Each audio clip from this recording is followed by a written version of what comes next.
శ్రీమాత్రే నమ. జై గురు దత్తాత్రేయ నమ. ఈ వీడియోలో మనం ఏప్రిల్ 2వ తారీఖు నుంచి మే 11వ తారీఖు మధ్యన కుజగ్రహం మేషరాశిలో సంచరిస్తున్న సమయంలో ఎటువంటి ప్రభావాలు కనబడతాయి అనే పరిశీలనలో మనకి ఏప్రిల్ 2వ తారీఖున శని భగవానుడు మీనరాశిలో ప్రవేశించి అక్కడ ఉన్నటువంటి శని భగవానుడితో కలియడం జరుగుతూ ఉంటుంది. ఇది ఒక విధంగా మంచి కాంబినేషన్ కాదు. శని భగవానుడు కుజగ్రహంతో కలిసినప్పుడు వృత్తిపరమైనటువంటి ఇబ్బందులు జాతకుడికి ఏర్పడుతుంటాయి. అదే శని భగవానుడు కేతుగ్రహంతో కలిసిన ఉద్యోగంలో మార్పు కానీ ఉద్యోగం పోవటం కానీ జరుగుతూ ఉంటాయి. అలాగే ఎవరి జన్మ జాతకంలో అయినా సరే శని కుజగ్రహాలు కలిసినప్పుడు వారు జీవితంలో తొందరగా సెటిల్ అవ్వలేకపోవడం, ఏ వృత్తి యందు ఆసక్తి ఉండదు, మంచి నాలెడ్జ్ ఉంటుంది, టెక్నికల్గా చాలా తెలివైన వారు ఉంటారు, అయితే పని చేయడానికి ఇష్టపడకపోవడం వల్ల వారి జీవితంలో సరిగ్గా సెట్ అవ్వలేకపోతుంటారు. కొంతమంది జీవితాంతం ఏ ఉద్యోగం చేయకుండానే ఉంటారు. అలాగే పెళ్ళి కూడా చేసుకోకుండా ఉండేవాళ్ళు కూడా ఉంటుంటారు. ఒకవేళ వివాహం అయినా కూడా వారి జన్మజాతకంలో శని కుజులు కలిసి ఉంటే వివాహ జీవితం కూడా సరిగ్గా సాగపోవడం జరుగుతూ ఉంటుంది.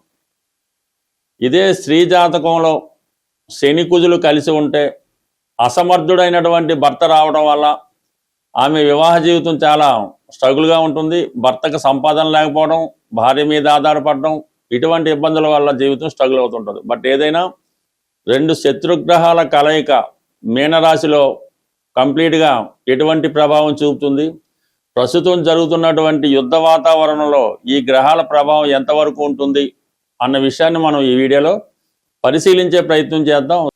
ఈ వీడియోలో మనం మేషరాశి వారికి ఏప్రిల్ 2వ తారీఖు నుంచి మే 11 మధ్యలో మీనరాశిలోకి కుజగ్రహ ప్రవేశం వల్ల ఈ రాశి వారికి ఎటువంటి ప్రభావం చూపుతుంది అన్న విషయాన్ని పరిశీలించే ప్రయత్నంలో కుజుడు మేషరాశి వారికి అటు రాశ్యాధిపతిగా అటు అష్టమాధిపతిగా 12వ స్థాన సంచారం అన్నది ఒక విధంగా జాతకుడికి ఒక విధమైనటువంటి ధన వ్యయం జరిగే అవకాశం ఉంటుంది. అంటే కుజుడు భూకారకుడు, అన్నదమ్ములకి కారకుడు, ఒక విధంగా వివాహానికి మాంగళ్యానికి కూడా కుజుడే కారణం.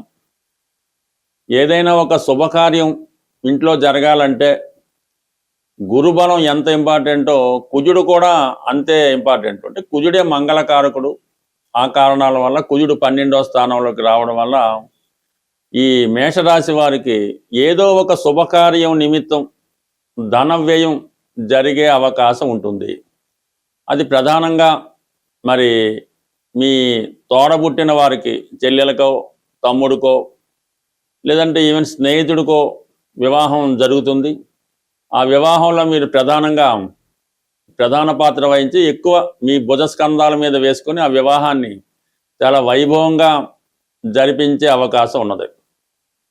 అలాగే ఈ సమయంలో మీరు ఏదైనా స్థల మార్పు, ఉద్యోగ నిమిత్తం, అది విదేశం కానీ ఇతర రాష్ట్రం కానీ ఇతర దేశం కానీ వెళ్ళే అవకాశం ఉంటుంది.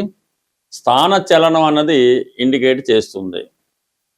ఇక్కడ ఈ రాష్ట్రాధిపతిగా ఉన్నటువంటి కుజుడు వ్యయ స్థానంలో ఉంటూ అక్కడ ఉన్నటువంటి శని భగవానుడితో కలిసి సంచరించడం జరుగుతుంది. శని మన మేషరాశి వారికి దశమ లాభాధిపతిగా ఉంటాడు. అంటే ప్రధానంగా వృత్తికారకుడు, దశమ స్థానాధిపతి, కర్మకారకుడు.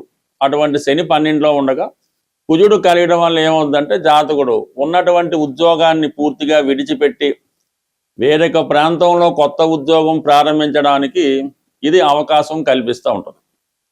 అలాగే కొత్తగా నిరుద్యోగులై ఉండి ఏదైనా ఉపాధి అవకాశాల కోసం వెతుకుతున్న వారికి ప్రస్తుతం మీరు ఉన్న ప్రదేశంలో కాకుండా వేరొక ప్రాంతంలో ఉపాధి అవకాశాలు లభించే అవకాశం ఉన్నది.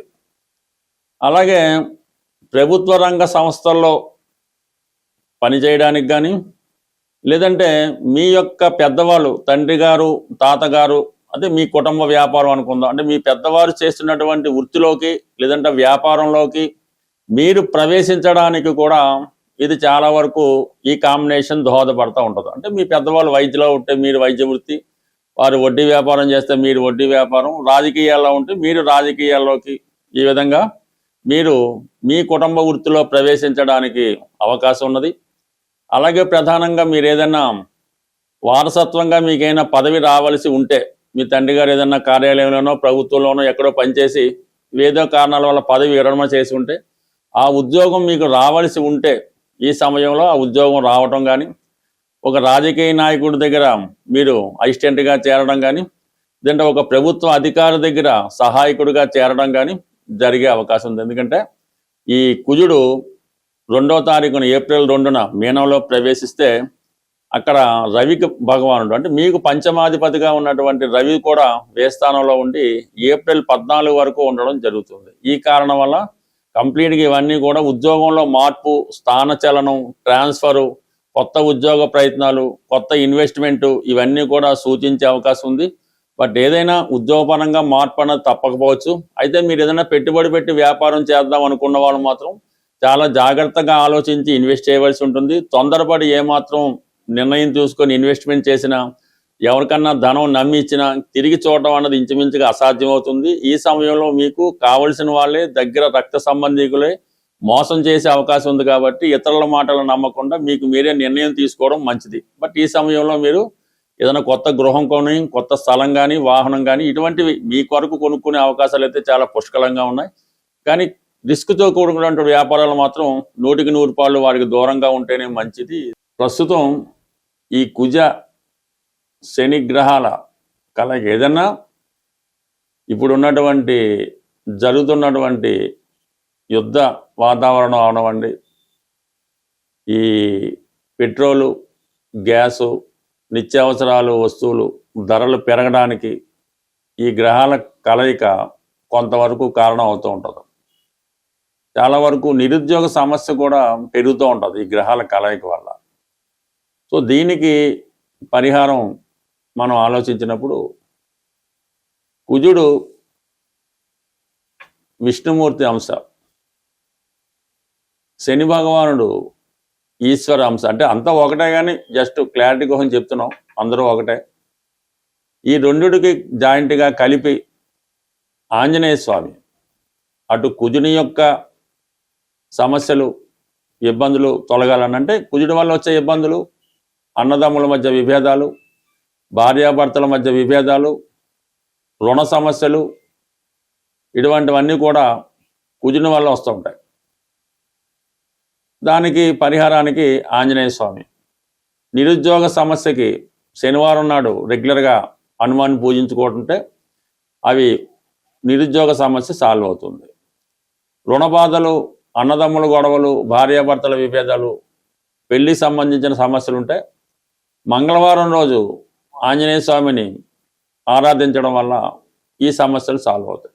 శని భగవానుడు కూడా మరి 2 గ్రహాలకి ఆంజనేయ స్వామి కాబట్టి శని యొక్క ఇబ్బందుల నుంచి మనం బయటపడాలంటే శనివారం రోజు నియమంగా ఉండి ఆంజనేయ స్వామిని ఆరాధించుకోవాలి. అంటే ఇప్పుడు జాయింట్గా మనం ఈ సమస్య నుంచి బయటపడాలంటే ఆంజనేయ స్వామి వారిని శనివారం రోజు చక్కగా అభిషేకం చేయించి వడమాల సమర్పించడం వల్ల మనకి కంప్లీట్గా ఈ సమస్య పరిష్కారం అవుతుంది. మీకు ఏ సమస్య అవనవండి, కనీసం 1 వారం అనేది చేసినందుకు మాత్రమే సరిపోదు. కనీసం 8 వారాలు చేయడం వల్ల ఈ విధంగా రెగ్యులర్గా ఆంజనేయ స్వామి వారికి అభిషేకం, వడమాల సమర్పించడం, ఆ రోజు మనం చాలా నియమనిష్టలతో ఉండడం, 3 సార్లు 3 పూట్ల హనుమాన్ చాలీసా పారాయణ చేయడం వల్ల తొందరగా స్వామి యొక్క అనుగ్రహం పొందడం జరుగుతూ ఉంటుంది. అయితే ఈ 2 గ్రహాలు మీనరాశిలో కలుసుకున్నాయి కాబట్టి మీనరాశి అయినటువంటి అధిపతి గురువు కూడా మనం శాంతి చేయవలసి ఉంటుంది, పరిహారం చేయవలసి ఉంటుంది. గురువుకి సింపుల్గా పరిహారం ఏంటంటే గురువు ఆరాధన, దత్తాత్రేయుడు, షిరిడి సాయిబాబా వారు, రాఘవేంద్ర స్వామి, మీకు విద్య నేర్పిన గురువు, లేదంటే మీకు జన్మనిచ్చిన మీ తల్లిదండ్రులు, వీళ్ళని పూజించడం వల్ల గురువు మీకు ప్రసన్నుడు అవ్వడం జరుగుతూ ఉంటుంది. ఈ సమయంలో మీరు మరీ ఇబ్బందులతో ఉంటే మీ తల్లిదండ్రులకు కానీ మీ గురువుకు కానీ చక్కగా వాళ్ళని సత్కరించి ఒక మంచి వారికి ఇష్టమైనటువంటి వస్త్రాలు బహుమతిగా ఇవ్వడం వల్ల కంప్లీట్గా మీరు ఈ సమస్య నుంచి పరిష్కారం, సమస్య ఉన్నా లేకపోయినా కంప్లీట్గా గురుగ్రహ అనుగ్రహం కోసం దత్తాత్రేయుని ఆరాధించడం వల్ల, దత్తాత్రేయుని క్షేత్రాలు పిఠాపురం అవ్వచ్చు, షిరిడి అవ్వచ్చు, గాన్గాపూర్ అవ్వచ్చు, ఏదో ఒక దత్తక్షేత్రాన్ని దర్శించవచ్చు. లేదా మీ గురువు యొక్క గృహమే దత్తక్షేత్రం అవుతుంది, లేదంటే ఒక గోశాల కూడా మీకు దత్తక్షేత్రంతో సమానం అవుతుంది. అటువంటి వాళ్ళని సందర్శించి అక్కడ కొద్దిసేపు మీరు విశ్రాంతిగా ధ్యానం చేస్తూ కూర్చుంటే మీకు ఆ పాజిటివ్ హీలింగ్ అయి అన్ని గ్రహాలు మీకు వశం అవడం జరుగుతూ ఉంటుంది.